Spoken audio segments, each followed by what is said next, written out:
আসসালামু আলাইকুম।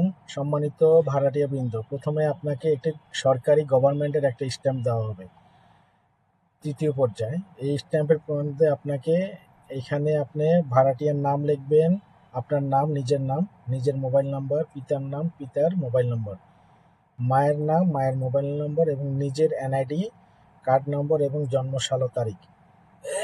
এখানে আপনি পেশা লিখবেন, এখানে আপনার স্থায়ী ঠিকানার বিবরণ লিখবেন, বাড়ির নাম কি, গ্রামের নাম কি, কমিশনার বা কমিশন ইউনিয়নের নাম কি, পোস্ট অফিস, থানা, জেলা, বিভাগ, এখানে আপনি কি করেন সেটা লিখবেন বিস্তারিত। আপনি যদি চাকরি করেন, চাকরি কোথায় করেন, কিসের চাকরি করেন, কি কোন পোস্টে আছেন, এটা বিস্তারিত লিখবেন।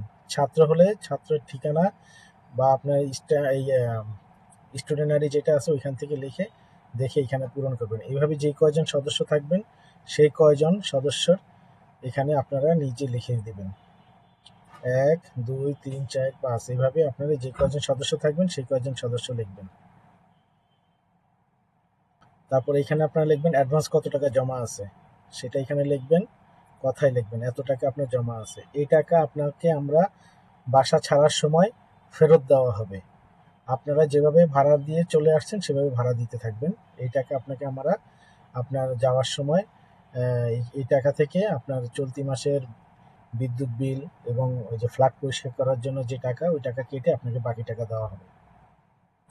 এখানে আপনি লিখবেন ভাড়া কত টাকা চুক্তি হয়েছে সেটা, লিফটের টাকা, লাইনের গ্যাস হলে লাইনের গ্যাস, প্রিপেড কার্ড হলে প্রিপেড কার্ড অথবা সিলিন্ডার হলে সিলিন্ডার, ময়লার টাকা, পানির টাকা, দারোয়ানের বিল, নাইট গার্ডের বিল, মোট কত টাকা সেটা লিখবেন।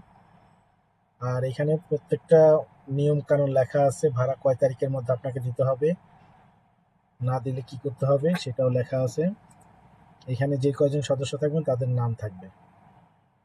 আর এখানে আপনারা কোন তলায় আছেন, কত নম্বর ফ্লোরে আছেন সেটা লিখবেন। আর এখানে আপনার চুক্তিনামা শুরু, এখানে লিখবেন তারিখ, এত তারিখ হইতে শুরু। এই এই সূত্রগুলো সব এখানে লেখা আছে। এইভাবে প্রত্যেকটা ভাড়াটিয়ার জন্য এক নিয়ম। আর এখানে আপনারা লিখবেন আবার কত তলা কত ফ্লোর, এখানে লিখবেন। এখানে যে কয়জন সদস্য থাকবেন সেই কয়জন সদস্যের নাম স্বাক্ষর দিবেন। এখানে ম্যানেজারের স্বাক্ষর থাকবে বা ফ্ল্যাটের মালিকের স্বাক্ষর থাকবে এই জায়গায়। এখানে আপনারা আপনাদের নাম, নাম স্বাক্ষর দিবেন। এই শেষ। এখন আপনাদের এখানে হচ্ছে প্রত্যয়নপত্র। এই প্রত্যয়নপত্রের মধ্যে শুধু আপনার নাম, মোবাইল নাম্বার, পিতার নাম এটা লিখবেন। এভাবে যে কয়জন সদস্য থাকবেন সেটাই।